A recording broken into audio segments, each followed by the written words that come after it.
So, Obsession releases this weekend, but is it worth your time? Don't worry, I've got your spoiler-free movie review right here. What's going on, guys? I know it has been a long time since I have done a movie review, and I've been looking for an excuse to get back on the horse, and this movie is the perfect excuse.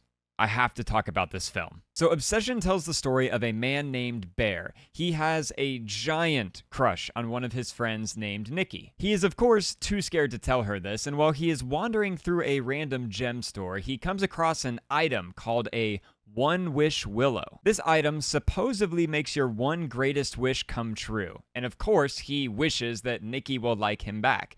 But he soon realizes that his seemingly innocent wish comes at a dark and sinister price. This movie is directed by Curry Barker, and if you don't know that name, I'll go ahead and throw a picture of him up on the screen. You may recognize him from Instagram. That's where I first took note of him. He used to do little 60-second Instagram comedy skits, and they were very funny and filmed pretty cinematic, I might add. Great lighting. But with this new film, Obsession, and his previous film called Milk and Cereal that he released on his YouTube, he has dipped his toe a little bit more in the horror genre. And I was very interested to see how this movie turned out. I thought it had a great trailer, and in recent years, we've seen a lot of these comedy personalities dipping their toe into horror and having great success. And I think to be someone that is a great comedic personality, you do have to have a lot of creativity, and that creativity seems to blend really well with the horror genre. And I've got to say, this movie, Obsession, it kind of blew me away.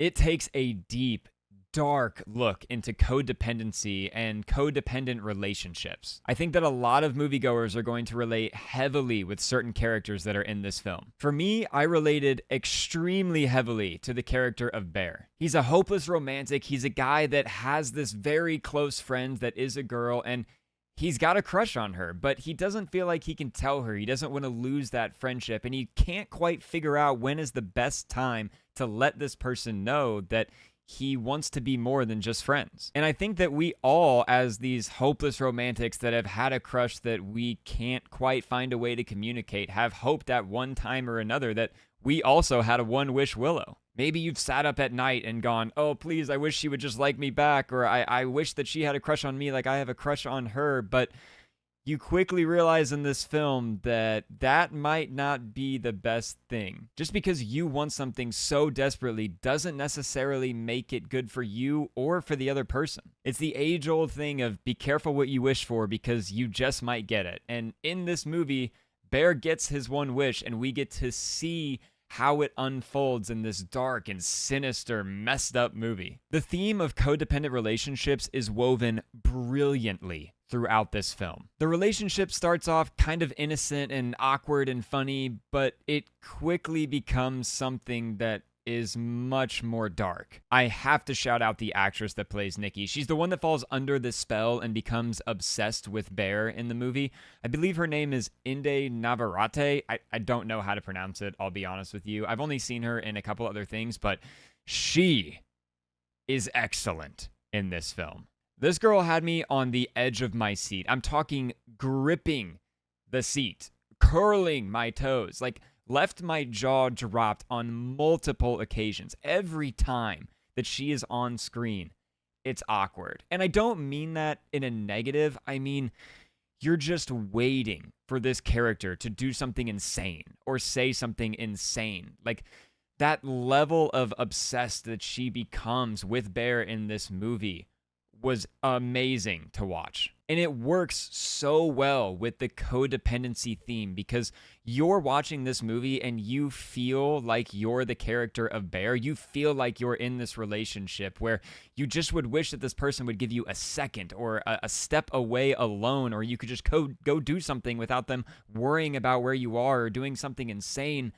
Every time that she's not on screen, you're just waiting for her to pop up, and when she is on screen, it is extremely nerve-wracking. And codependency is not a new theme. It's definitely one that we've seen before in movies. Even in last year's movie Together, codependency was a heavy theme. So this is not uncommon, but the thing that elevated this movie higher for me was its execution. There's a lot of movies out there like this that have a great premise or an interesting idea, and that first act is so good, but then they spend the next 2 acts fumbling and mucking it up and just making a mess out of it. But this movie, after Act 1, after it sets up that intriguing mystery, it builds and it builds and it builds to an almost suffocating finale. I felt like I couldn't take a breath for the entire last 2 acts of this movie. I was so locked in on what was happening. And at 2 hours, or I think it's right under 2 hours, it flew by. I could not believe that the film was over when the credits started rolling. It was so fast. And of course, with it being a horror movie, everyone's going to want to know about the scares. How are the scares?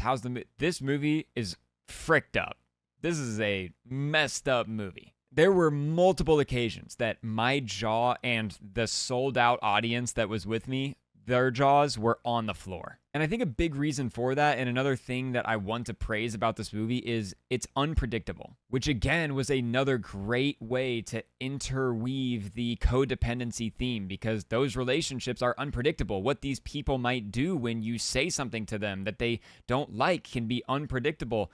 And that feeling lingers throughout the entire film, that unsure feeling of how this person might take this or how they might take that, or what they're going to do if you decide to go to a friend's house and not hang out with them. It's not only themes about codependency in romantic relationships, it actually has a lot to say about friendships as well, and that you need to be able to live your own life and you cannot let somebody control everything that you are doing. This is a surprisingly very deep film and an extremely messed up movie. Another thing this film does really well is interweave the comedy into the horror. I mentioned earlier that this guy has a background in comedy, and there's a lot of conversations and awkward scenes that come off as hysterical, but also have this lingering dark undertone, that dark comedic humor. And I looked up the budget to this film after it was over. It's only $1 million.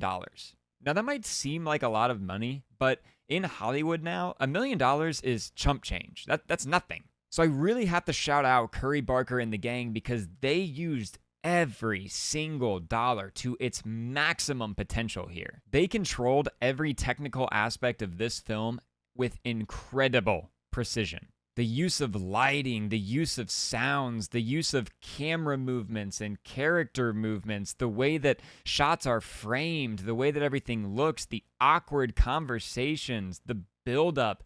It was all done so well. This was like masterfully directed. I think to see a second-time director, but really a first-time theatrical director, be able to do something like this with only $1 million is extremely inspiring. The performances are great. The technical aspects are great. The directing is great. The scares are awesome. It's completely unpredictable and messed up, and I loved almost every second of this film. This is one that you guys have to go see. This movie needs to make money. Please. It's going to profit because it was only $1 million to make. But if this can exceed expectations, we're going to get more stuff like this. Studios will take risks on these directors, these one-time, two-time directors. I think this is the way that cinema is trending. We see it now with A24 giving Kane Parsons the back rooms and letting him try to make a movie. But we as moviegoers have to go out and support these original and different and weird first-time directors, or these kinds of movies are not going to get made. These risks aren't going to get taken. Obsession is well worth the watch, and I'm going to give it a 4.4 out of 5.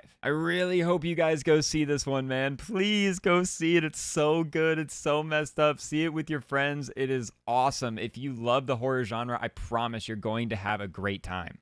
Anyways, guys, that's my review of Obsession. I'm hoping to be more consistent with my movie reviews here in the future, so we'll see how it goes, and I'll see you guys in the next review.